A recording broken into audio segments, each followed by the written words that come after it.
السلام علیکم ورحمۃ اللہ وبرکاتہ۔ الحمدللہ وحدہ والصلاۃ والسلام علی من لا نبی بعدہ۔ معزز سامعین، اگر یہ سوال کیا جائے انسان کی ذات یا پوری کائنات میں سب سے انسان کے لیے خوفناک چیز کیا ہے، اگر یہ سوال کیا جائے یا دنیا بھر میں سوال کی گونج کو باز گشت کو عام کیا جائے کہ اس سوال کا جواب دو کہ انسان کی ذات کے لیے سب سے خوفناک چیز کیا ہے، تو سینکڑوں جواب آئیں گے۔ ڈپریشن ہے، متعدی امراض ہیں، غربت ہے، بے روزگاری ہے، بیماری ہے، تناؤ ہے، بے چینی ہے، طلاقیں ہیں، جھگڑے ہیں، خلا ہے وغیرہ، ایک لمبی فہرست۔ اور نو ڈاؤٹ کہ وہ چیزیں انسانی ذات کے لیے نقصان دہ ہیں، انسان کو نچوڑ دیتی ہیں۔ صحت گئی کچھ نہ رہا، سکون گیا کچھ نہ رہا، روزگار گیا کچھ نہ رہا، زلزلے آئے بستیاں کھنڈر بن جاتی ہیں، طوفان آئے بستیاں ویرانے بن جاتی ہیں، یہ ساری چیزیں ایک سے ایک بڑھ کے، ایٹم بم خطرناک ہے، طوفان خطرناک ہے، لیکن یہ سارے جواب کسی درجے میں ٹھیک ہیں، لیکن 100% ٹھیک نہیں ہے۔ 100% ٹھیک کیا ہے؟ وہ جواب جو اللہ دے۔ ایک ہے ہم ماہر نفسیات سے پوچھتے ہیں، ماہر طب سے پوچھتے ہیں، کسی سیاستدان سے پوچھتے ہیں، کسی تو وہ جواب دیں گے، یقیناً وہ محدود، ان کا جواب محدود۔ اللہ الا یعلم من خلق، اللہ سے تو مخلوق چھپی ہوئی کوئی نہیں۔ جتنی مضر چیزیں اللہ نے بنائیں، مفید چیزیں اللہ نے بنائیں، جو انسان کے لیے مناسب ہیں اللہ نے بنائیں، جو انسان کے لیے غیر مناسب اللہ نے بنائیں، تو اللہ کا جواب کمپریہنسو ہوگا، جامع ہوگا۔ وہ زمانے کے ساتھ نہیں ہے، وقت کے ساتھ نہیں ہے۔ تو اللہ سے اگر پوچھا جائے کہ یا اللہ میری شخصیت کے لیے، میرے سکون کے لیے، میری عزت کے لیے، میرے آبرو کے لیے، میرے معاش کے لیے، میرے اخلاق کے لیے، میرے اولاد کے لیے، میرے معاد کے لیے، میری نزع کے لیے، میری قبر کے لیے سب سے خوفناک چیز میرے لیے کیا ہے، تو قرآن مجید اس کو جواب دیتا ہے فَكُلًّا أَخَذْنَا بِذَنبِهِ وَمَا أَصَابَكُم مِّن مُّصِيبَةٍ فَبِمَا كَسَبَتْ أَيْدِيكُم۔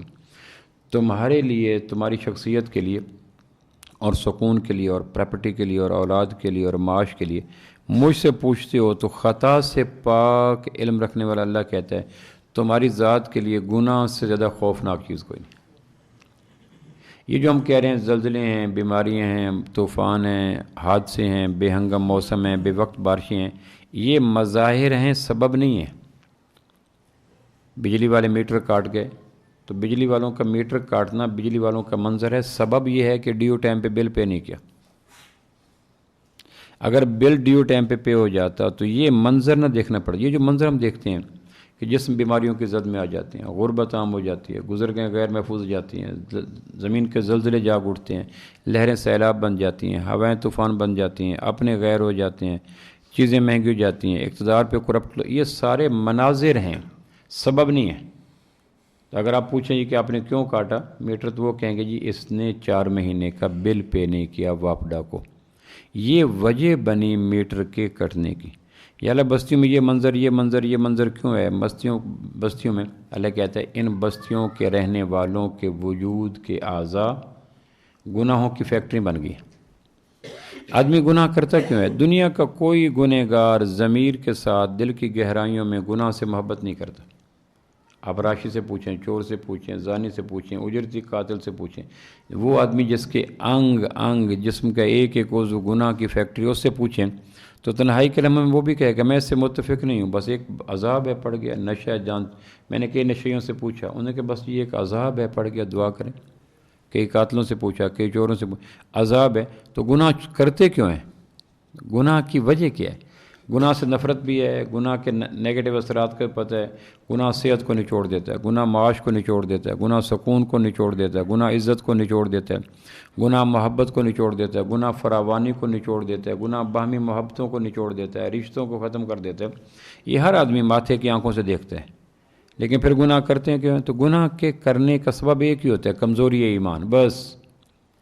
باقی کوئی سبب کائنات میں گناہ کا نہیں ہے۔ گناہ جتنے بھی معنوی ہیں، مادی ہیں، فکری ہیں، علمی ہیں، تہذیبی ہیں، معاشی ہیں، سیاسی ہیں، زبان کے ہیں، آنکھ کے ہیں، کان کے ہیں، جتنے بھی گناہ ہیں، ہر گناہ کا محرک ایک ہی ہے، کمزوری ہے ایمان۔ ایمان کیا ہے؟ مجھے دیکھ کوئی نہیں رہا۔ جب آدمی کو یہ شور ہو جائے مجھے کوئی نہیں دیکھ رہا، میری بات کو کوئی نہیں سن رہا، اور میرے ساتھ کوئی نہیں ہے، اور مجھے پکڑ کوئی نہیں سکتا، یہ خیال اگر کسی آدمی کے لاشعور میں راسخ ہو جائے تو کائنات کی کوئی خارجی طاقت اس کو گناہ سے روک نہیں سکتی۔ آپ دیکھ لیں جن ممالک میں گناہوں کی ریشو کم ہے، نسبتاً کم ہے، اس کا سبب کیا ہے؟ انہوں نے یہ ان کو باور کرایا ہے کہ میڈیا کی آنکھ آپ کو دیکھ رہی ہے، ہماری پولیس آپ کو دیکھ رہی ہے، یہ سرزمین بے آئین نہیں ہے۔ جب تم جرم کرو گے، تم اقتدار کے ایوانوں میں ہوگے، بلند و بالا عہدوں پہ ہوگے، اقتدار کا قانون کا آئینی ہاتھ تم تک پہنچ جائے گا۔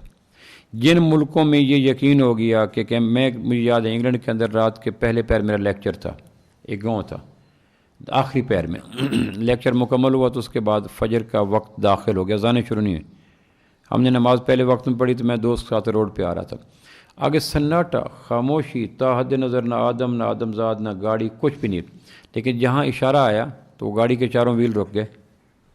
اب میں پاکستان تھا، وہ بھی پاکستانی تھا، میں نے کہا چلو نہ ادھر کچھ، انہوں نے کہا نہ کیمرے کی آنکھ دیکھ رہی ہے۔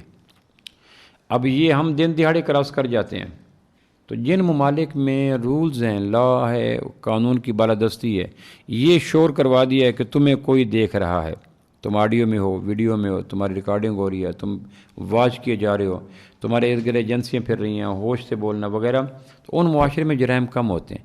اسلام دنیا کی کوئی طاقت نہیں ہے جو انسان کو شور کروا سکے کہ ہر وقت تم واچ میں ہو، ماسوائے اسلام نے 4 باتوں کی تلقین کی کہ تم جتنے بھی گناہوں سے بچنا چاہو 4 گواہ تمہارے ساتھ ہیں۔ دنیا میں انسانی تدبیروں کو انسان بائی پاس کر جاتا ہے۔ ایک انسان نے ایک قانون لانچ کیا، دوسرا انسان اس سے ذہین ہو سکتا ہے، اس کا آئی کیو لیول زیادہ ہو سکتا ہے، اس کو بائی پاس کر، لیکن اللہ نے کہا تمہارے لیے 4 گواہ تمہیں بیک وقت واچ کر رہے ہیں۔ قرآن مجید میں آتا ہے زمین کے اندر ہم نے سینسر لگا دیے، تم جس سوچ سے چلتے ہو، جہاں چلتے ہو، زمین تمہاری ویڈیو بنا رہی ہے۔ اب دنیا کا کون سا انسان ہے جو زمین کو بائی پاس کر سکے؟ ہماری 99.99% ضروریات کا تعلق زمین کے ساتھ ہے، ہم زمین سے دائیں بائیں نہیں ہو سکتے۔ کوئی آدمی کہے کہ میرے لیے کوئی ایسی چیز بنا دو جب زمین پہ اتروں نا، اور ممکن ہے پھر وہ بائی پاس کر جائے، تو ایسا ممکن نہیں ہے۔ قرآن مجید میں آتا ہے قیامت والدن زمین اخرجت الارض اثقالها وقال الانسان ما لها یومئذ تحدث اخبارها بان ربک اوحی لها، زمین آدمی کے بلوغت سے لے کر وفات تک کی ساری ویڈیو دکھا دے گی، یہ جھنگ گیا، لاہور گیا، شراب پینے گیا، کھانے گیا، پینے گیا، سونے گیا، جہاں جہاں گیا زمین کے سینسر کو، زمین کے تعلق کو، زمین کے رشتے کو قیامت تک اولاد آدم کے لیے ممکن نہیں ہے کہ بائی پاس کر سکے۔ تو میں اس وقت آپ آئے ہیں، جس نیت سے آ رہے ہیں، جہاں جا رہے ہیں، جتنے قدم اٹھا رہے ہیں، زمین کے اندر ہائی فائی لیول کے لگے ہوئے ایسے آلات جو قدرت کی نظر میں مغیبات کے اندر ہیں، جو ہماری ہر ویڈیو بنا رہے ہیں، قرآن کہہ رہا ہے۔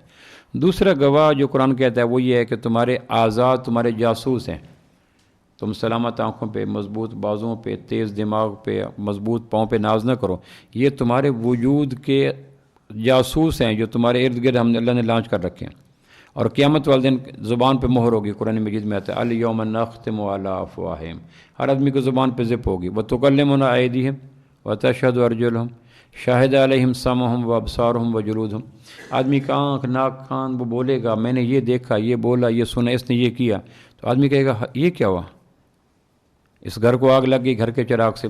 تو دنیا میں کسی انسان کے بس کا روگ نہیں ہے کہ گناہ کرتے ہوئے اپنے اعضاء کو نچوڑ دے، کھرچ دے، پھینک دے۔ میں نے موبائل ہاتھ سے پکڑنا ہے، آنکھ سے دیکھنا ہے، دماغ سے سوئچ آف کرنا ہے، اور کانوں سے سننا ہے، میں کیا کر سکتا؟ میں جو سائن کر رہا ہوں تو ہاتھ سے، بازار میں دیکھ رہا ہوں تو آنکھ سے، تول رہا ہوں تو ہاتھ سے۔ تو دنیا میں کسی آدمی کے لیے ممکن نہیں ہے کہ اپنے اعضاء کو کھرچ کر گناہ کر سکے۔ یہ دوسرا گواہ ہے جو میرے اور آپ کے اوپر لانچ کر دیا گیا، قرآن کہتا ہے، اور قرآن مجید میں آتا ہے قیامت الدین انسانوں کے اعضاء ان کے خلاف گواہی دیں گے۔ تیسرا گواہ جو میرے اور آپ کے اوپر ہر وقت فٹ ہے وہ یہ ہے ما یلفظ من کراما کاتبین یعلمون ما تفعلون وَإِنَّ عَلَيْكُمْ لَحَافِظُونَ کراما، تمہارے اوپر 2 محافظ بیٹھے ہیں، قرآن مجید میں آتا ہے یعلم ما، تم جو بھی کرتے ہو، ما یلفظ من قول الا لدیہ رقیب عتید، جو تم کہتے ہو وہ لکھ لیتے ہیں۔ ایک بزرگ گزرے ہیں، بھلا سا ان کا نام ہے، انہوں نے دیکھا رات کے پچھلے پہر ان کے کمرے میں ایک آدمی سنہری کتاب کے اندر کچھ لکھ رہا ہے، باجز بستامی یا ایسے کو نام ان کا، ابو بن ادھم یا ایسا کوئی نام، تو وہ لکھ رہا ہے۔ تو اس نے کہا کیا لکھ رہے ہو؟ تو انہوں نے کہا جو لوگ کرتے ہیں سارا دن، جو دیکھتے ہیں، جو بولتے ہیں، جو سنتے ہیں، جو کھاتے ہیں، وہ لکھتے ہیں۔ تو انہوں نے کہا میرا صفحہ، انہوں نے کہا یہ آپ کا AC آ رہی ہے، آپ کا صفحہ یہ ہے، جو آپ نے کیا آج کا دن یہ دیکھ لو۔ تو وہ انہوں نے کاغذ دکھایا، پیج دکھایا، تو اس میں ساری ڈیٹیل لکھی ہوئی تھی، چھوٹے بڑے، دیکھنا بولنا، گھر دفتر دکان بات، ہر چیز لکھی ہوئی تھی۔ اس میں ایک معمولی سا واقعہ، مائنر سی چیز جس میں کوئی لکھنے کے قابل بظاہر نہیں تھی، وہ بھی لکھی ہوئی تھی۔ تو انہوں نے انگلی رکھ کے کہا، باجز بستامی یا کسی اور بزرگ نے، کہ یہ بھی لکھ لیتے ہو؟ وہ ایک مائنر سی چیز تھی۔ تو تو فرشتے نے قلم اٹھایا اور اس کے کاغذ پہ لکھا یہ بھی لکھ لیتے، جو بول زبانوں نکل گیا اور تیر کمانوں نکل گیا۔ اب دنیا کا کوئی انسان یہ نہیں ہے جو کہ میں بیڈ روم کے ایسے کمرے بناؤں، جہاز کی ایسی سیٹیں بناؤں، کار کے ایسے دروازے بناؤں، اپنے گھر کی ایسی باڑ لگاؤں، ایسی مضبوط فصیل لگاؤں جہاں فرشتوں کو گزر نہ ہو سکے۔ یہ پاسبل نہیں، ناممکنات میں ان کے لیے ممکن نہیں ہے۔ یہ تیسرے ہمارے گواہ ہیں جو بیٹھے ہیں۔ اور چوتھا گواہ اللہ کہتا ہے میں خود ہوں۔ ما یکون من نجوا ثلاثہ الا هو رابعهم ولا خمسہ الا هو سادسهم، تم تین ہوتے ہو چوتھا میں ہوتا ہوں، تم پانچ ہوتے ہو چھٹا میں ہوتا ہوں۔ یہ قرآن نے کہا ولا ادنی من ذلک ولا اکثر، تین سے کم ہو یا پانچ سے زیادہ، الا هو معهم، میں تمہارے ساتھ ہوتا ہوں۔ ثم ینبئهم بما عملوا یوم القیامہ، پھر قیامت والے دن میں تمہیں اپنا تمہارے ساتھ ہونا بتاؤں گا۔ اب دنیا کے ہر انسانی تدبیر سے ماپے جانے والی چیزوں کو ہم بائی پاس کر سکتے ہیں۔ بجلی چلی گئی، سارے آلات ختم ہو گئے، لیکن کون سا مسلمان ہے جو یہ کہ میں زمین کو دور ہو سکتا ہوں، فرشتوں سے دور ہو سکتا ہوں، اعضاء سے دور ہو سکتا ہوں، اللہ کی نظر سے دور ہو سکتا ہوں؟ اس کو کہتے ہیں ایمان۔ تو گناہ سے بچنے کے لیے جو آدمی ان چاروں چیزوں کو توڑ جاتا ہے کتنا بے حیا ہے۔ یعنی نہ اس کا ملائکہ پہ ایمان ہے، نہ اس کی قرآنی آیات پہ ایمان ہے، نہ اللہ کی ایمان کیا صرف یہ نہیں کہ جاننے کا نام ایمان نہیں ہوتا، ماننے کا نام ایمان ہوتا ہے۔ مجھے پتہ ہے فرشتے ہیں، تو تمہیں پتہ نہیں فرشتے تمہارے واچ کر رہے ہیں؟ تم نے جو بولا، جو دیکھا، جو سنا، جو سوچا، جو سازش کی، جو یہ کیا، کانوں میں بات کی، وسپرنگ کی، تمہیں پتہ نہیں تھا کہ تمہیں واچ کیے جا رہے ہو؟ یہ کیوں کیا؟ تو جس آدمی کا ایمان مضبوط ہوگا اس سے گناہ ہونا حادثہ ہوگا، جیسے گاڑیوں کا حادثہ روز نہیں ہوتا، زندگی میں ایک دفعہ حادثہ ہو گیا۔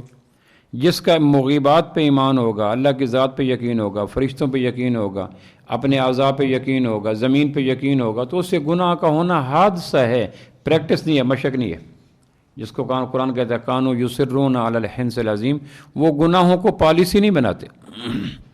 گناہ کا ہو جانا بڑی بات نہیں، گناہوں کو پالیسی بنانا تبھی ممکن ہے جب آدمی کا ایمان بالکل نچڑ چکا ہو۔ اب ایک آدمی کیمرے کی آنکھ سے ڈرتا ہے، باپ سے ڈرتا ہے، 7 سال کے بچے سے ڈرتا ہے، فرشتے، اللہ، اعضائے جسمانی اور زمین کا سینسر سسٹم، اس سے نہیں ڈرتا، تو اس کا مغیبات پہ کتنا کمزور ایمان ہے۔ پھر آدمی گناہ چھوڑتا کیوں نہیں؟ چلو یہ تو ہو کہ کمزوری ایمان ہو گیا، آدمی کا نیچر، ضمیر، اخلاق کہتے ہیں گناہ غلط چیز ہے، پھر گناہ کو چھوڑتا کیوں نہیں؟ تو اس کی 4-5 وجوہات ہیں جو گناہ چھوڑتے ہیں۔ یہ جانتے ہوئے کہ گناہ میری صحت کو کھا رہا ہے، میرے معاش کو کھا رہا ہے، میرے اخلاق کو کھا رہا ہے، میرے سکون کو کھا رہا ہے، میرے وقار کو کھا رہا ہے، میرے دنیا کو کھا رہا ہے، میرے انر سیلف کو کھا رہا ہے، میرے بہر کو کھا رہا ہے۔ یہ جانتا ہے کہ گناہ کے ساتھ سکون ایسے ہی ہے جیسے ایک آدمی کہے بھیڑ کے چھتوں سے شہد نکالے، یا تمباکو کے پتوں سے عطر گلاب نکالے، یا تمے کے پیٹ کے اندر سے تربوز کا ذائقہ نکالے، جس طرح وہ ممکن نہیں، گناہ کے ساتھ یہ ممکن نہیں۔ پھر گناہ چھوڑتا کیوں نہیں؟ تو اس کی 4-5 وجوہات ہیں، گناہ کیوں نہیں چھوڑتا؟ اس کی 4-5 وجوہات ہیں۔ سب سے پہلی وجہ یہ ہے کہ آدمی کہتا ہے اللہ بڑا غفور و رحیم ہے، بے عمل لوگوں کا نورانی داؤ، اللہ بڑا غفور و رحیم ہے۔ قرآن میں اللہ نے ایک واضح کہا انی لغفار، میں غفور ہوں، کہ اللہ میں بھی کہہ رہا ہوں آپ غفور ہیں، کہ اللہ کہتے ہیں لمن تاب و آمن و عمل عملا صالحا، میرے غفار ہونے کی صفت ان پہ متوجہ ہوگی جو یو ٹرن لیں گے۔ اب موٹر وے پہ جا رہے ہیں، آپ نے کسی انٹرچینج پہ اترنا ہے، آپ نے دیکھا گمان ہے کہ سائنز ایسے ہیں کہ میں گزر گیا ہوں، آپ نے کسی ٹریفک موٹر وے پولیس سے پوچھا میں نے فلاں انٹرچینج سے پوچھنا تھا، انہوں نے کہا وہ تو پیچھے چھوڑا ہے 30 کلومیٹر، اب کیا کروں؟ کہ آگے 10 کلومیٹر پہ جا کے یو ٹرن لے لینا۔ یو ٹرن کیا ہے؟ مکمل شمال سے جنوب مڑ جانا۔ آپ ٹورڈز اسلام آباد تھے، پھر ٹورڈز لاہور ہو گئے، اس کو یو ٹرن کہتے ہیں۔ توبہ کسے کہتے ہیں؟ مکمل ایک آدمی کی زندگی جا رہی تھی ادھر نفس کی طرف، خواہش کی طرف، فیشن کی طرف، پیسے کی طرف، اچانک مڑ کے آخرت، اس کو کہتے ہیں توبہ۔ انی لغفار لمن تاب، اللہ بڑا غفور و رحیم، اللہ کہتا ہے میں غفور و رحیم حرام خاص کے لیے نہیں ہوں۔ لمن تاب شرط ہے، کنڈیشن، لمن تاب و آمن و عمل عملا صالحا۔ یہ ایک دعا ہوتا ہے بدمست لوگوں میں، بد عمل لوگوں میں، زود فراموش لوگوں میں، کہ یہ اللہ بڑا غفور و رحیم ہے، ڈرایا نہ کرو۔ اللہ کہتا ہے میں حفیظ ہوں، کہاں؟ تو کہ پھر گھر کو لاک تو ہم کرتے ہیں، گھر کو لاک تو اللہ کہتا ہے میں رزاق ہوں، کہاں؟ پھر ہم دکانوں پہ تو جاتے ہیں۔ اللہ کے صفت رزاق پہ یقین کیوں نہیں؟ اللہ کے صفت حفیظ پہ یقین کیوں نہیں؟ اللہ کے صفت شافی پہ یقین، اللہ کہتا ہے میں شفا دینے والا ہوں۔ چیک اپ تو کر رہے ہوتے ہیں، علاج تو کروا رہے ہوتے ہیں، جب اللہ کی باقی صفات کے ساتھ کام کر رہے ہوتے ہیں تو اللہ کے غفور و رحیم ہونے کا تقاضا یہ تھوڑا ہی ہے کہ آدمی گناہوں میں ڈوب جائے۔ دوسرا آدمی کہتا ہے کہ میرے گناہ بہت زیادہ ہیں، مایوس ہو جاتا ہے کہ پتہ نہیں میری بخشش ہو نہ ہو. تو اس سے پوچھ جائے کہ تیرے گناہ زیادہ ہیں یا رشیا کے دہریوں کے، تیرے گناہ یا زیادہ ہیں یا جاپان کے بدھوں کے، تیرے گناہ زیادہ ہیں یا اسرائیل کے یہودیوں کے، تیرے گناہ زیادہ ہیں یا انگلینڈ کے عیسائیوں کے، تیرے گناہ زیادہ ہیں یا رافضیوں کے، تیرے گناہ زیادہ ہیں یا قادیانیوں کے، تیرے گناہ زیادہ ہیں یا انڈیا کے ہندوؤں کے. وہ کہ ان کے تو کروڑوں گنا زیادہ ہیں. کہنے کہ پھر ان کے لیے توبہ کا دروازہ کھلا ہے. اگر رشیا کا دہریہ توبہ کرنا چاہے تو قبول ہو سکتے ہے. کہنے لگا تو کہنے کہ تو پھر اللہ پر ایمان بھی رکھتا ہے، آمنہ کے لال پر ایمان بھی رکھتا ہے، قرآن پر ایمان بھی رکھتا ہے، اسلام پر ایمان بھی رکھتا ہے، قبلہ کو اپنا بیت اللہ بھی مانتا ہے، اسلام کو اپنا دین بھی مانتا ہے. جو اتنی بنیادی چیزوں پہ ایمان نہیں رکھتے، جب ان کی توبہ قبول ہو سکتی ہے تیری کیوں نہیں ہو سکتی؟ پھر اگر تیرے گناہ زیادہ ہیں یا اللہ کی رحمت زیادہ ہے؟ کہنے لگے رحمت. تو کہنے لگے پھر وہ اگر تیرے گناہ زیادہ ہیں، حجاج بن یوسف مرتے وقت یہی کہہ رہا تھا. حسن بصری نے یہ جملہ سن کے کہا شاید جب مرا تھا تو کہا تو مت کا فرعون مر گیا. تو کسی نے کہا وہ کہہ رہا تھا لوگ موت کو کہہ رہا تھا لوگ مجھے ڈراتے ہیں کہ حجاج تیرے گناہ زیادہ ہیں، لیکن میں اللہ اس پہ ایمان رکھتا ہوں کہ تیری رحمت زیادہ ہے. یہ بات جب حسن بصری کو پہنچی تو کہنے لگے شاید اللہ اس کو معاف کر دے، حالانکہ صحابہ کا قاتل تھا. کتنے صحابہ کو اذیتیں پہنچائی. صحابہ آخری 110 ہجری تک پائے جاتے ہیں اس کو. تو دوسرا یہ ہے کہ میرے گناہ بہت زیادہ ہیں. تو قرآن حدیث پاک میں آتا ہے تیرے گناہ آسمان کی بلندیوں تک چلے جائیں پھر بھی اللہ معاف کر دے گا. گناہ کو ڈیکوریشن پیس تو نہیں ہے کہ اللہ سجا کے عرش پہ رکھے. جو گناہ میرے وجود پہ پسند نہیں ان گناہ کی فائلیں اللہ کب پسند کرتا ہے. لہٰذا یہ نہ کہا کرو میرے گناہ بہت زیادہ ہیں. تیسرا یہ ہے کہ میں گناہ کرتا توبہ کرتا تو ہوں، توبہ کیوں نہیں؟ تیسرا سبب یہ ہوتا ہے میں کرتا تو ہوں لیکن میں نے قائم کوئی نہیں رہ سکنا. توبہ میری جام شکن، جام میرا توبہ شکن، سامنے ڈھیر ہے ٹوٹے ہوئے پیمانوں کا. توبہ کی اور شراب کا جام توڑ دیا، شراب آئی اور توبہ کا عہد توڑ دیا. توبہ میری جام شکن، جام میرا توبہ شکن، سامنے ڈھیر ہے ٹوٹے ہوئے پیمانوں کا. آپ کہتے ہیں گناہ چھوڑ دے، میں 20 دفعہ توبہ کر چکا ہوں، میرا کیا فائدہ، میں نے قائم تو رہنا کوئی نہیں. تو قرآن مجید میں آتا ہے بار بار توبہ کرنے والوں سے اللہ محبت کرتا ہے. اللہ نے کب کہا میں ایک دفعہ جم جانے والوں سے محبت، ان اللہ یحب التوابین، بار بار توبہ کرنے والوں سے. تو محبت کرنے والوں کے دائرے میں آ رہا ہے، تو مایوس ہو رہا ہے کہ یہ میں نے قائم کوئی نہیں رہنا. بیوی کہتی ہے آپ کو جی کہ آپ ناشتہ کر لیں کہ جو دوپہر کو پھر بھوک لگ جانی میں نے قائم کوئی نہیں رہنا. تو بیوی کہے گی اس کو نا 11 نمبر پہ بیٹھا کے لاہور کے مینٹل ہسپتال میں چھوڑو جو میری خواہش ہے. کہ اندازہ کرو کہ پھر صبح اگر بھوک لگی صبح تو ناشتہ کرو کہ ناشتہ کرنے کا کیا فائدہ، دوپہر کو پھر بھوک لگ جائے گی. کہ پاگل دوپہر کو بھوک لگ گئی تو کچن ختم ہو گئے ہیں، کھانے ختم ہو گئے ہیں، ایسیسریز ختم ہو گئے، پھر کھا لیں گے. رات کو کپڑے پہن کے سوئے تو اس میں ساری سلوٹیں تھیں، بھر گندہ ہو گیا. صبح بیوی نے کہا پھر پہن لو، کہنے کہ شام کو پھر گندے ہو جانے فائدہ کیا. وہ کہیں گے بھائی لنٹر کمزور ہو گیا، پکا تیرے بابا نے میری خواہش پوری کر دی، میں بھی یہی چاہتی تھی اور ہو گیا شکر ہیں. کہنے کہ یہ پھر شام کو گندے ہو جائیں گے. کہنے کہ گندے ہو جائیں گے تو واشنگ مشین بھی ہے، پاؤڈر بھی ہے، سرف بھی ہے، میں بھی ہوں، سب کچھ ٹھیک ہو جائے گا. اب تو توبہ کرے نا. کہنے کہ دوپہر کو پھر گناہ ہو جائے گا کہ پھر توبہ کر لیں گے. اللہ نے کوئی شرط رکھی ہے کہ 10 دفعہ کرو، 20 دفعہ کرو. اللہ کہتا ہے 50 کروڑ دفعہ کر لو. پچھلے تو صاف کرو نا. پھر ہم توبہ کیوں نہیں کرتے؟ ایک سبب یہ ہوتا ہے کہ ہمیں توبہ کے فضائل کا نہیں پتہ. عمرہ کیوں کرتے ہیں، تلاوت کیوں کرتے ہیں، ذکر کیوں کرتے ہیں، نمازیں کیوں پڑھتے ہیں، اشراق کیوں پڑھتے ہیں، تہجد کیوں پڑھتے ہیں، کہ فضائل کا پتہ ہے. توبہ نامی عبادت کیوں نہیں کرتے کہ اس کے فضائل کا نہیں پتہ. حدیث پاک میں آتا ہے جتنا اللہ خوش توبہ سے ہوتا ہے کسی نیکی سے نہیں ہوتا.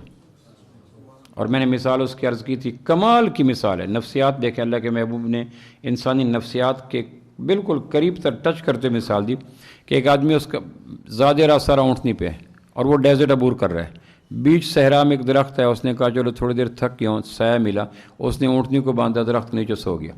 اب اس کا A to Z جسم کی ساری ضروریات اونٹنی پہ. اٹھا تو اونٹنی نہیں تھی، گم ہو گئی. اب وہ بھاگ بھاگ کے تھک گیا، اونٹنی کہیں نہیں، نہ اونٹنی کے قدم کے نشان، نہ ٹیلوں پہ دیکھا. اس نے دیکھا اب تو صحرا لمبا ہے، میلوں دور صحرا ہے، میرے ستو، میرا پانی، میرا سایہ، میرا خیمہ، میری سواری، سب کچھ تو گم ہو گیا. اب جب اس کو ڈیڈ شور ہو گیا کہ میرا بچنا ممکن نہیں اور اونٹنی نہیں ملتی، تو وہ مرنے کی نیت کر کے اسی درخت کے نیچے آ کے سو گیا کہ دھوپ پہ مرنے کی بجائے چھاؤں میں مر جاؤں. یہ کہہ کہ اس نے اپنی موت کی نیت کی، جیسے ڈیتھ وارنٹ اپنے آپ کو جاری کر لیا کہ میرا بچنا ممکن نہیں ہے. نیت کی موت کے سو گیا.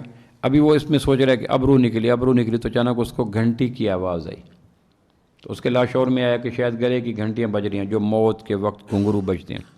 اس نے آنکھ کھولی تو سامنے اونٹنی کھڑی تھی، اور اونٹنی پہ سب کچھ تھا جو اس کی ضروریات زندگی کا پہلے تھا. ستو بھی، شہد بھی، کھانا بھی، کھجوریں بھی، سب کچھ تھا. اب وہ بے ساختہ اٹھا، موت سے واپسی ہوئی نا. یعنی ایسے ہی ہے جیسے کسی کو ڈیتھ وارنٹ جاری ہو جائیں، آخری ملاقاتیں ہو جائیں، آخری رات کا غسل ہو جائے، معاف کرنے والے معاف کرنے سے انکار کر دیں، صدر مملکت رحم کی اپیل مسترد کر دے، اور آخری رات ملاقات کے لیے 3 بجے جگا کر اس کو کالا لباس پہنا کر اس کو لے کے جائے پھانسی گھاٹ. اور پھانسی گھاٹ میں لیور آن کرنے سے پہلے جس پہ چڑھاتے ہیں، اتنے میں فون کی گھنٹی بجی. سپرنٹ جیل نے اٹھائی تو اس نے کہا جی ہم اس کے وہ رسا کھڑے ہیں، ہم اس کو معاف کرتے ہیں. اب آپ اندازہ کریں کہ جس کو سب کچھ طے ہو گیا، اب یعنی اس مثال کو ان ادر سینس یوں کنورٹ کر لیں، اب اس پہ کیا گزرے گی. تو آپ نے فرمایا وہ جب اونٹنی دیکھی تو اس کے بے ساختہ زبان سے نکلا کہ تو میرا بندہ میں تیرا رب. یعنی یہ جملہ کتنا کافرانہ جملہ تھا، لیکن اس میں اس کی خوشی کی شدت کے جذبات کتنے ظاہر ہوتے ہیں. اس کو فقہی اعتبار سے نہ پرکھیں، اس کو نفسیاتی اور جذباتی اور انسانی مزاج کے اعتبار سے پرکھیں کہ میں تیرا اللہ اور تو میرا رب. خوش ہو کہنے لگا. جملہ بالکل الٹ ہو گیا. تو آپ فرمایا جس طرح وہ مرنے والا صحرا کے بیچ میں اونٹنی کو پا کر بے ساختہ ہو کر اپوزٹ جملہ بولتا ہے، جب کوئی بندہ کہا اللہ میری توبہ، اللہ اس سے بھی زیادہ خوش ہوتا ہے. تو توبہ نہ کرنے کی ایک بنیادی وجہ، ہمیں توبہ کے فضائل کا نہیں پتہ. پھر اگلی بات، توبہ ہے کیا؟ توبہ ہے کیا؟ روح پہ جو داغ لگ، جس طرح جسم پہ داغ لگتے ہیں لباس پہ یا جسم پہ، تو ہمارے پاس اس کے لیے چیزیں ہیں، صابن ہے، سرف ہے، واشنگ مشین ہے، اس میں ڈالتے ہیں دھو. اس طرح روح پہ داغ لگتے ہیں اور روح کی پوشاک پہ داغ لگتے ہیں. روح کے داغ یا روح کی پوشاک کے داغ، اس کو دھونے کا نام توبہ ہے. جس آدمی کی روح گدلی ہے، میلی ہے، گناہوں سے بھری ہے، اس کو کرنڈی پہناؤ، بوسکی پہناؤ، ٹویرا پہناؤ، ملیشیا پہناؤ، اس کو سکون نہیں مل سکتا، چونکہ سکون کی پریاں اور تتلیاں روح پہ اترتی ہیں، جسم پہ نہیں اترتی. دیکھو تو سلوٹوں سے بھری ہے تمام روح، سوچو تو ایک شکن بھی نہیں ہے لباس میں. ہمارے معاشرے میں اللہ کو شکر ہے، ذکر کرنے والے، تسبیح کرنے والے، کتابیں پڑھنے والے، خانقاہیں آباد کرنے والے، عمرے کرنے والے بے شمار ہیں، اور اللہ کو شکر بے شمار، لیکن توبہ کرنے والے کم ہیں. اب توبہ ہے کیا؟ میں وہ توبہ کا عرض کر دوں. توبہ کی عبادت ہے. سب سے بڑا توبہ کا جو فائدہ ہے نا، قرآن مجید کے بقول یبدل اللہ سیئات حسنات، ہم تمہارے کبیرہ گناہوں کو مقبول نیکیوں میں تبدیل کر دیں گے. اسلام کے دامن میں کوئی ایسی عبادت نہیں ہے جو کبیرہ گناہوں کو مقبول نیکیاں بنا دے، ما سوائے توبہ کے. نیکیاں دے سکتی ہے، 1 کروڑ نیکی، 10 کروڑ نیکی، زمین سے آسمان کا درمیان نیکی، لیکن کسی نیکی کے پاس یہ تاثیر نہیں ہے ما سوائے توبہ کے کہ وہ گناہوں کو نیکی بنا دے. قرآن میں آتا ہے یبدل اللہ سیئات حسنات، توبہ کرنے والوں کے گناہوں کو ہم نیکی بنا دیں گے. اب شرط یہ ہے کہ توبہ کی حقیقت کیا ہے. ہم میں سے 99% توبہ کرنے والے توبہ کی ریالٹی کو، ڈیپتھ کو، گہرائی کو، حقیقت کو، شرائط کو جانتے ہی نہیں. اس لیے رابع بصری فرمایا کرتے تھے ہمارے تو توبہ بھی توبہ کے قابل ہے، ہمیں تو اپنے استغفار پہ بھی استغفار کرنا چاہیے. سیدنا علی کشاف میں زمخشری نے روایت لکھی ہے، سورہ تحریم کے ذیل میں. کشاف زمخشری، تفسیر اس کا نام کشاف ہے، لکھنے والا علامہ جار اللہ زمخشری. ان کی تفسیر میں یہ لکھا ہے کہ ایک آدمی کہہ رہا تھا استغفر اللہ ربی من کل ذنب، استغفر اللہ ربی من کل. سیدنا علی کرم اللہ وجہہ کے زمانے خلافت میں حضرت علی پاس سے گزرے، اس کا جملہ سنا. وہ کہہ رہا تھا یہ جو استغفار کا معروف ہے ہمارے پاس جملہ ہوتا ہے، یہی جملہ پر آپ تھوڑا آگے آ جاتے ہیں، تھوڑا بیچ میں صفحے توڑ لیں.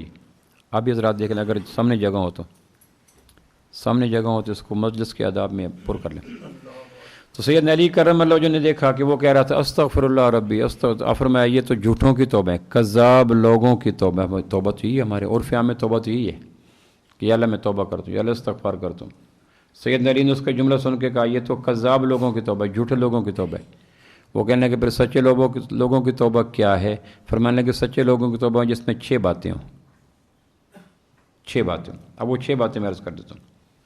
اگر توبہ کر لی گناہ معاف. گناہ معاف آسمان سے اترنے والی آفتوں کے تیر نہ اس فرد پہ آتے ہیں، نہ بستی پہ آتے ہیں، نہ خاندان پہ آتے ہیں جس خاندان کے رہنے والے لوگ توبہ کا سیرپ ٹانے کشتہ اور کیپسول شوق سے کھایا کرتے ہیں. اب جس وقت ہمارے گھروں میں طلاقیں ہو رہی ہیں، خلا ہو رہا ہے، ڈپریشن ہو رہی ہے، حادثے ہو رہے ہیں، بے تکے حادثات آ رہے ہیں، پارٹنر خراب کر رہے ہیں، کلیگ خراب کر رہے ہیں، دوست خراب کر رہے ہیں، حکمران خراب کر رہے ہیں، اس کا سلسلہ نسب جا کے جڑتا ہے ہمارے گناہوں کی کثرت سے. گناہ زہر اور اس کا تریاق توبہ ہے. توبہ کی حقیقت یہ ہے کہ 6 کام کریں تو توبہ بنتی ہے، ورنہ توبہ خود توبہ کے قابل ہے. تو وہ کہنا کہ سچی توبہ کی پہلی شرط کیا تھا؟ فرمایا سید علی فرمان لگے جن کے جسم کے ایک ایک بال کی جڑ سے علم کے خزانے اور علم کے چشمے نکل. وہ فرما رہے ہیں کائنات میں نبیوں کے بعد علی جیسے علم کسی کے پاس نہیں رضی اللہ تعالیٰ عنہ. علم کا سرچشمہ ایک ایک بال کی جڑ میں علم کی کائنات، اور یونیورسٹیاں آباد ہیں، جامعات آباد ہیں، مدارس آباد ہیں، دارالعلوم آباد ہیں. اس دور کی جتنی یونیورسٹیاں اس کو نچوڑا جائے، سیدنا علی کرم اللہ جو کہ ایک بال مبارک کی جڑ سے نکلنے والا علم اس سے کھرب گنا زیادہ ہے. میں علم کا شہر ہوں اور اس کا دروازہ علی ہے. کمال کے فیصلے ان کے. وقت نہیں ورنہ میں کبھی آپ کو عرض کروں گا سیدنا علی کرم اللہ جو کہ علم کی بے پناہ جہتوں میں سے چند ایک جہتیں میں آپ کو عرض کروں گا جس سے آپ کو اندازہ ہوگا کہ پتہ نہیں پروردگار نے کیسے کیسے علم.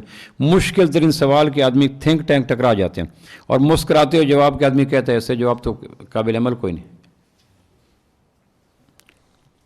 فرمانے لگے 6 چیزوں کا خیال کرو تو توبہ بنے گی. چونکہ قرآن مجید میں آتا ہے یا ایھا الذین آمنوا توبوا الی اللہ، اے لوگو توبہ کرو. کون سی توبہ؟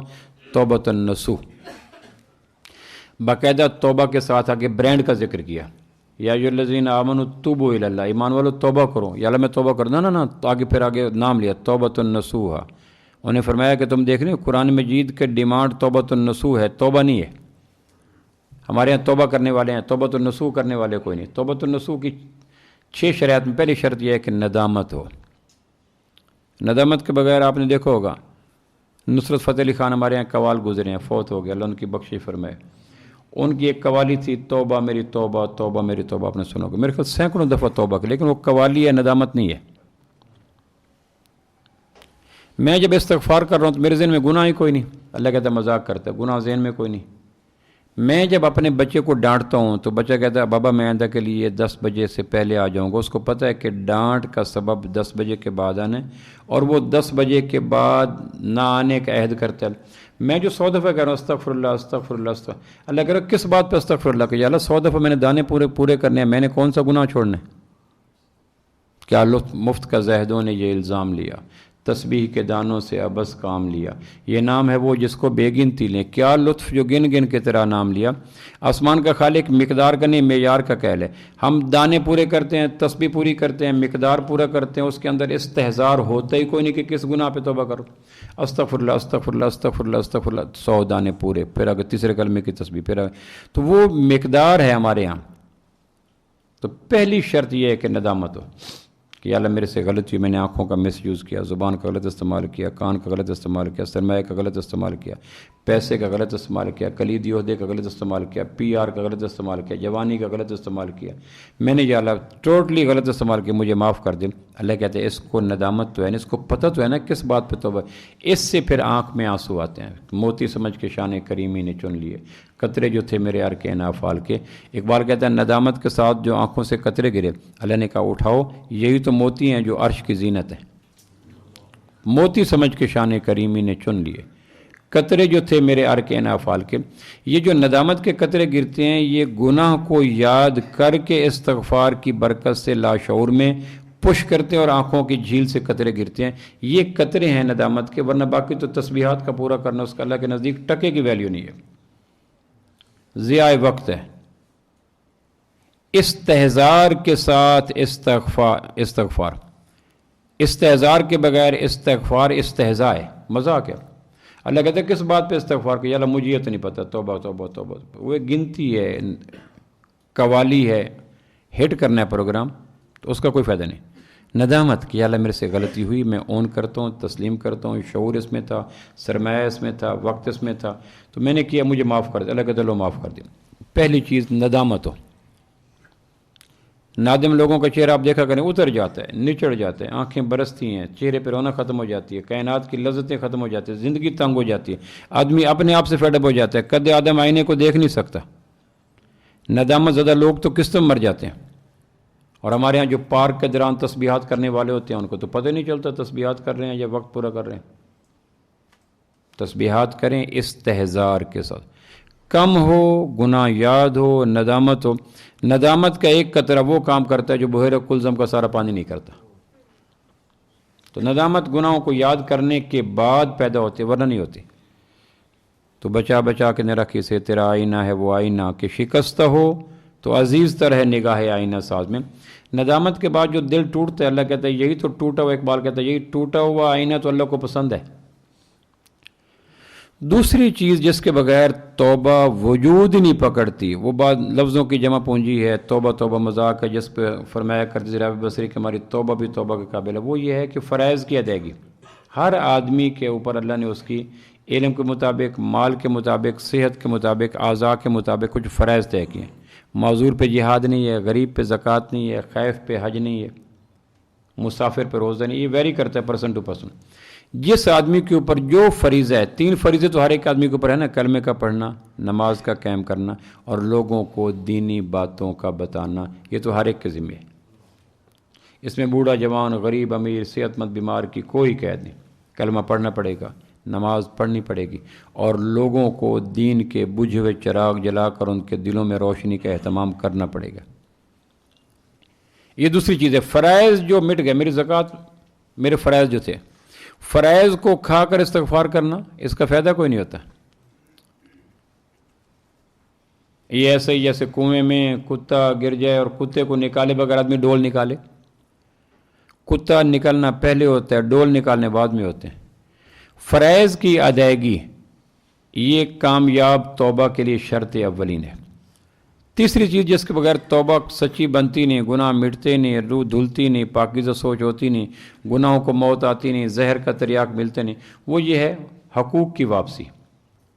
کچھ حق اللہ کے ہیں جن کو فرائض کہتے ہیں، کچھ حق سوشل لائف کے ہیں، میرے بیوی کے ہیں، بچوں کے ہیں، بہن کے ہیں، بھائی کے ہیں، پڑوسی کے ہیں، یتیموں کے ہیں، ماتاتوں کے ہیں، قیدیوں کے ہیں، مجبوروں کے ہیں، معذوروں کے ہیں، مقہوروں کے ہیں، رشتہ داروں کے ہیں۔ ان کے حق کو حقوق کی واپسی کہتے ہیں۔ میرے اوپر انسانوں کے حق بھی ہیں یا صرف رحمان کے حق ہیں یا انسان کے حق بھی ہیں؟ انسانوں کے حق بھی ادا کیے جائیں۔ پس نکالیں تو پٹی کریں نا، ایک آدمی کی انگلی میں پیپ پڑ گئی تو ماہر طبیب نشتر لگا کر پیپ پہلے نکالے گا، ڈریسنگ بعد میں کرے گا۔ ایک آدمی پیپ نہ نکالے گا، اسے درد ہوتا ہے، پٹی کرتے رہو تو بے شک پٹی غلاف کعبہ سے بھی کر لو، پس کا ہدف نہیں ہوگا۔ اسباب کے جہان میں عام سی پٹی لگاؤ لیکن پیپ نکال کے لگاؤ۔ حقوق واپس کرو پھر استغفار کی پٹی کرو، فائدہ ہوگا۔ اور اگر کسی کی بیٹی کو طلاق دی، کسی کو پیسہ مارا، کسی کا حق مارا، کسی کی ACR روکی، کسی کو ذلیل کیا، تو بے شک بیت اللہ کے غلاف میں بیٹھ کر بھی کام کرتے رہو تو عبادات کا فائدہ نہیں ہوگا، توبہ کا فائدہ نہیں ہوگا، کیونکہ اللہ تک پہنچنے کے راستے بندوں کی اذیت سے گزرتے ہی نہیں ہیں۔ یہ نہیں ہو سکتا کہ خلق خدا کو اذیت دو اور اللہ کو طواف سے خوش کر لو۔ حقوق کی واپسی یہ تھرڈ ون ہے، اس کے بغیر نہیں ہوگی۔ اور چوتھا ہے جس کے بغیر سچی توبہ، یعنی ندامت ہو، پہلی فرائض کی ادائیگی ہو، دوسری حقوق کی واپسی ہو، تیسری اور فورتھ ون ہے مظلوم سے معافی۔ کسی پہ ظلم کیا، فزیکلی ظلم، ایک ہے مالی ظلم، اس کو حقوق کی واپسی ہو گیا، ایک ہے فزیکلی کسی کو مارا، پیٹا، غیبت کی، ذلیل کیا، ڈیگریڈ کیا، بے اکرام کیا، بے توقیر کیا، الزامات کی گندی پوشاک پہنچا کر اس کو معاشرے میں رسوا کر دیا، چھٹانک کا سیر بنا دیا۔ کیونکہ میرے پاس PR تھی، میرے پاس قلم تھا، میری گالیاں دیتا رہا، وہ بول نہیں سکتا تھا، وہ بیوی تھی، وہ بیٹی تھی، وہ نوکر تھا، وہ ملازم تھا، محتاط تھا، ان کی مجبوری سے چھٹانک کی بجائے 1 من سزا دے دی۔ یہ قاری سزا دے، ہیڈ سزا دے، پیر سزا دے، مرید سزا دے، استاد سزا دے، اس کا جواب دینا ہوگا کہ کیا۔ اس لیے تو فقہا نے کیٹیگرائزیشن کی کہ یہ فرض ہے، واجب ہے، سنت ہے، مستحب ہے، مباح ہے، تاکہ سزا کے نفاذ میں فقہا طے کر سکتے ہیں اس کو سزا کتنی دی جائے۔ غالب کہتے ہیں حد چاہیے سزا میں عقوبت کے واسطے، آخر گناہ گار ہوں، کافر نہیں ہوں میں۔ کیا اس گناہ مجھے جو اتنا ذلیل کیا، رسوا کیا، کیا فقی سے پوچھو اتنا ذلیل کرنا بنتا تھا اس گناہ پر؟ یا اس کی کمزوری، اس کی معاشی کمزوری، اس کی معاشرتی کمزوری، اس کی سماجی کمزوری، اس کی نفسیاتی کمزوری، اس کو بنیاد بنا کر بد مست ہاتھی بن کر لتاڑتے چلے گئے۔ ایک صحابی نے کہا جی میرے نوکر غلطی کرتے ہیں، میں ان کو سزا دیتا ہوں، مجھے حق کیا؟ فرمایا سزا جرم کے مطابق ہوگی تو قیامت والدن ان سے پوچھو گی، نہیں تو اس سے پوچھو گی، اور اگر سزا جرم سے بڑھ گئی تو قیامت والدن تو صف مجرمہ میں ہوگا، وہ صف مدعی میں ہوگا۔ انہوں نے کہا جی پھر غصے میں تو مجھے پتہ نہیں چلتا۔ کہنے کہ پھر تو اسلام یہ نہیں کہتا کہ غصے میں اس کو بدمست ہاتھی بنا دو، میں غصے میں تھا تو غصہ کس کو نہیں آتا، میں نے غصے میں طلاق دی، تو غصے میں طلاق کون نہیں دیتا؟ اب میں نے طلاق دے دی کسی کو، بیٹی کو، میں نے 100 الزام لگائے، لیکن اللہ کہے گا مجھے جسٹیفائی کرو بھائی، مجھے بھی تو بتاؤ نا۔ تو اس وقت تو کورٹ تھا، مقابلہ تھا، دشمنی تھی، مجھے بھی تو بتاؤ نا کہ اس کو جو کیا، آخر میرے بھی تو عدالت لگنی ہے قیامت والے دن۔ سپریم کورٹ کے فیصلے تو نہیں پیش کیے جائیں گے اللہ کو کہ یا اللہ یہ نظائر ہیں، اللہ کہے گا اس کو چھوڑو، وہ میری عدالت کے نظام ہی اور ہیں۔ اس وقت بڑے بڑے جبہ و دستار پاؤں میں پڑے ہوں گے اور بڑے بڑے رند پارسا اٹھے کھڑے ہوں گے۔ سزا جرم سے زیادہ بڑھ جی تو میرا پیسہ، میرا عہدہ قیامت والدن مجھے جرم سے نہیں بچا سکے گا۔ اس لیے نوکروں کو، متاتوں کو، غریبوں کو، طلبہ کو، متاتوں کو دیکھ کے کیا کریں، کیونکہ اوپر ویڈیو بن رہی ہے کہ سزا جرم سے زیادہ تو نہیں دی جا رہی۔ پانچواں چیز جس کے بغیر سچی توبہ نہیں ہوتی وہ ہے عزم بالجزم، پختہ۔ جب توبہ کر رہے ہیں اس وقت لا شعور سے شعور تک، اندر سے باہر تک، پس منظر سے پیش منظر تک سارے متفق ہوں کہ یا اللہ میں مر جاؤں گا، میں نے یہ کام ریپیٹ نہیں کرنا، مجھے سولی پہ چڑھا دو، مجھے آگ لگا دو، مجھے ٹکڑے کر دو، مجھے قسطوں میں مار دو، میرے جسم میں نیزے چبھو دو، میں مر جاؤں گا، بیٹھ جاؤ، میں مر جاؤں گا، میں دوبارہ گناہ کبھی نہیں ریپیٹ کروں گا۔ جب توبہ کر رہے ہیں اس وقت یہ عزم ہو کہ یہ آدمی مر جائے گا، توبہ کر کے باہر نکلے پھر گناہ ہو گیا، پھر مسئلہ کوئی نہیں، لیکن توبہ کرتے وقت ڈرامہ نہ ہو۔ توبہ کرتے وقت یہ ہو کہ میں مر جاؤں گا، ادھر توبہ کر کے اٹھے باہر دروازے سے نکلے پھر وہی گناہ ہو گیا، اس کا مسئلہ کوئی نہیں، وہ سم تھنگ ایلس، وہ اور کوئی چیز ہے۔ اس لیے اللہ نے یہ کہا یحب التوابین، اللہ بار بار توبہ کرنے والوں سے محبت کرتا ہے۔ ایک دفعہ کر کے جم جانا یہ تو لاکھوں میں کوئی ایک آدھ ہوتا ہے، باقی تو میری طرح آپ طرح ہوتے ہیں، گرتے اٹھتے بیٹھتے، توبہ میری جام شکن، جام میرا توبہ شکن، سامنے ڈھیر ہے ٹوٹے ہوئے پیمانوں کا، کبھی اٹھا کبھی گرا، یہ چیز اس کا مسئلہ کوئی نہیں۔ کرتے وقت یہ ہو کہ یا اللہ میں میری توبہ، اور اللہ کہ میں تیرے دل کی گواہی دیتا ہوں کہ تیرا دل اتنا پختہ تھا، عزم بالجزم تھا، تمہیں پہاڑوں سے چھلانگ لگانی پڑتی، تمہیں تیزاب پینا پڑتا، تمہیں سمندر میں چھلانگ لگانی پڑتی، تیرا دل اس گناہ سے اتنا فیڈ اپ ہو چکا تھا، اتنا تو نادم تھا، تو نے کر دینا تھا۔ باقی بتقاضۂ بشریت ریپیٹ ہو جائے کوئی مسئلہ نہیں۔ کائنات میں نبیوں کے بعد صحابہ جیسا تو کوئی نہیں ہو سکتا۔ اولئک هم الراشدون، اللہ کہتے ہیں یہ چٹانیں ہیں۔ قرطبی نے لکھا ہے رشاد کے معنی ہوتے ہیں چٹان، ہم تو ریت ہیں نا۔ صحابہ کو قرآن نے کہا اولئک هم الراشدون، راشدون کا ایک معنی ہے رشاد ہے، رشاد عربی میں چٹان کو دے آر راکس، وہ تو چٹانیں ہیں، چٹانیں نہ گلتی ہیں نہ ٹوٹتی ہیں نہ پگھلتی ہیں نہ راستہ بدلتی ہیں۔ کتنے بھی طوفان چٹانوں سے ٹکرائیں تو طوفانوں نے راستہ بدلنا ہوتا ہے، چٹانیں تو راستہ نہیں بدلتی۔ تو ان چٹانوں کی لغزشوں کو قرآن نے ذکر کیا۔ حنین میں، یوم حنین اذ اعجبتکم کثرتکم فلم تغنی عنکم شیئا، حنین میں تم بھاگے تھے، 11,991 صحابہ بھاگے تھے، اور 11,009 اور جہاد سے بھاگنا اکبر الکبائر میں لکھا ہے امام ذہبی نے، کبیرہ نہیں۔ اور قرآن کی ویڈیو ہے، قرآن ویڈیو دے رہا ہے، قرآن دیکھ رہا ہے یوم حنین اذ اعجبتکم کثرتکم فلم تغنی عنکم شیئا وضاقت علیکم الارض بما رحبت ثم ولیتم مدبرین۔ یہ آگے سیرت نگار نے لکھا 12,000 صحابہ تھے، اس میں 11,991 9 صحابہ بچے۔ یہ پرنٹ قرآن نے لگایا، ایک طرف اللہ کہتا ہے رشاد ہے، دوسرے اللہ کہتا ہے یہ، اللہ یہ بتلا رہا ہے کہ غلطی کا ہونا غلطی کوئی نہیں، غلطی کو پالیسی بنانا یہ غلطی ہے، سیکنڈ نیچر بن جائے۔ ایک دفعہ شروع کی اور موت تک شروع کرتے مر گیا۔ کانوا یصرون علی الحنث العظیم۔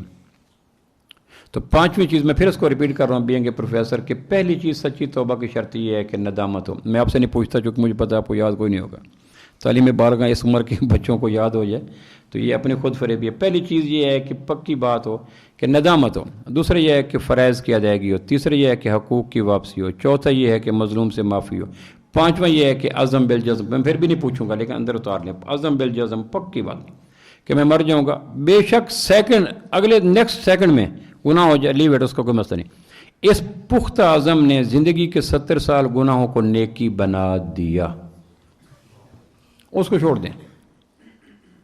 اور چھٹی چیز یہ ہے کہ پھر اطاعت میں اپنے آپ کو کھپایا جائے، جن چیزوں کو نافرمانی میں کھپایا، جس پیسے کو، جس سرمایہ کو، جس پی آر کو، جس کلیدی عہدوں کو، جس جوانی کو، جس سٹیٹس کو، جس گریڈ کو، جس برادری کو، جس نشے کو گناہوں میں کھپایا تھا، سچی توبہ کی لاسٹ ون صفت یہ ہے کہ اب اس کو نیکی میں کھپاؤ۔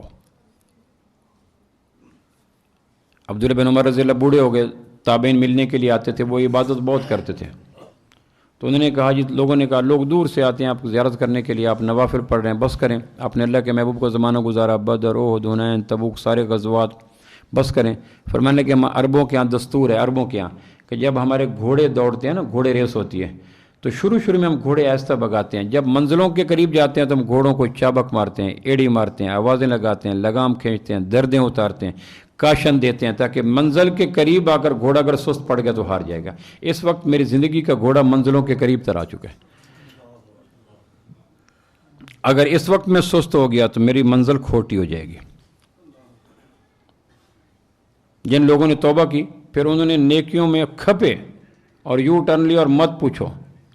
اب تو چونکہ ایسا نظریے لوگ نظر نہیں آتے، آپ جا رہے ہیں ہائی کورٹ جا رہے ہیں، آپ کو پتہ ہے 9 بجے پہنچتے ہیں، آپ راستہ بھول گئے، آدھا گھنٹہ ضائع ہو گیا۔ اب جب آدھے گھنٹے کے بعد یو ٹرن لیں گے تو پھر آپ اپنی گاڑی کی سپیڈ کو 200 تک لے جائیں گے میکسیمم، تاکہ وہ جو آدھا گھنٹہ ضائع ہو گیا اس کو کمپنسیٹ کرنا ہے، میں نے میکسیمم وقت ضائع ہو گیا۔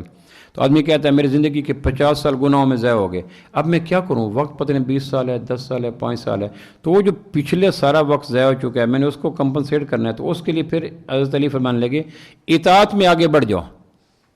اب سرمایہ کو، اعضاء کو، صفات کو، عہدجات کو، مال کو نیکی میں کھپاؤ۔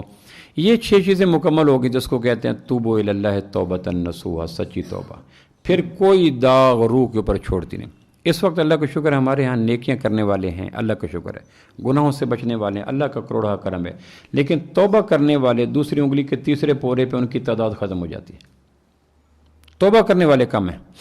اور اسلام کی اصل حسین نیکی، پاکیزہ نیکی، معطر ترین پھول، عمدہ ترین چراغ، بہترین پھل، وہ سچی توبہ ہے۔ تو ماضی میں سچی توبہ کرنے والے ہوتے تھے، نتیجہ یہ تھا کہ مخلوق کو آسانی تھی، اذیت نہیں تھی، غلطیوں پہ معافی مانگ لیتے تھے۔ کل کلاں بھی تو معافی مانگنی ہے۔ اب میاں بیوی کا مسئلہ ہے، باپ بیٹے کا مسئلہ ہے، ماتحت اور افسر کا مسئلہ ہے، 2 بندے بیٹھ جاؤ اپنے افسر میں بلا کر، میرے سے غلطی ہوئی، میں اس وقت جذباتی تھا، کسی نے میرے کان بھر دیے، میں پائزن ہو چکا تھا، میرے سے اب 2 بندوں کا مسئلہ ہے، میاں بیوی کا مسئلہ ہے، میں نے تمہیں گالیاں دیں، ذلیل کیا، ڈیگریڈ کیا، تیرے ماں باپ کو اونچ نیچ بولا، میں نے تمہیں مارا پیٹا، اب میں اور آپ کمرے میں بیٹھے، اس وقت نسبتاً آسان ہے، کل تو خرب لوگ ہوں گے،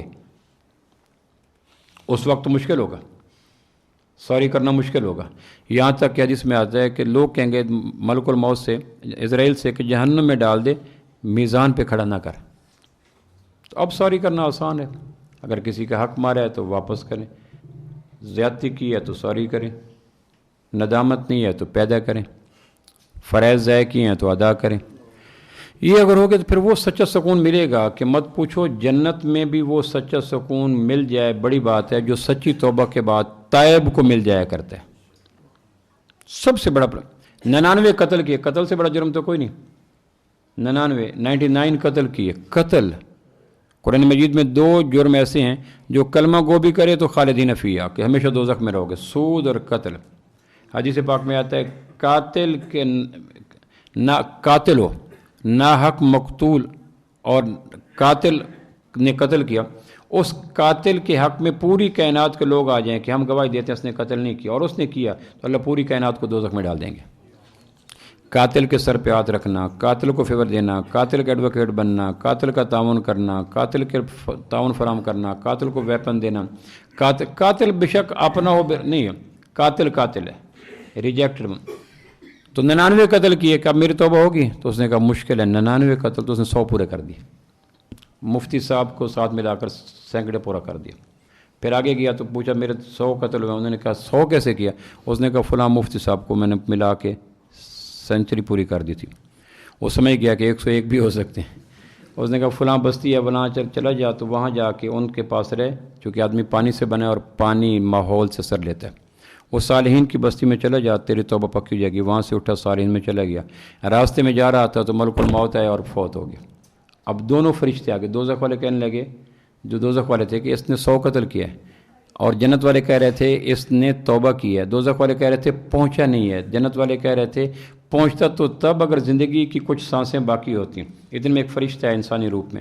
اس نے کہا کس بات پہ لڑ رہے ہو؟ کہنے کہ یہ کر رہے ہیں. انہوں نے کہا چلو پھر یوں کرو، جہاں سے چلا جہاں جانا تھا کتنا فاصلہ؟ بالفرض 4 میل. انہوں نے کہا اگر زیادہ طے کیا ہے تو جنت والے لے جائیں، اگر کم طے کیا ہے تو دوزخ والے لے جائیں. اگر اس میں آتا ہے اس نے طے کم کیا تھا، یعنی 4 میل میں سے مثال دو نے 1 میل طے کیا تھا، 3 میل باقی تھا. تو پھر جب وہ فرشتے ماپنے لگے تو اللہ نے زمین کو تنابوں کو سمیٹ کر جب گرا تھا تو بازو اگلے حصے میں چلا گیا تھا.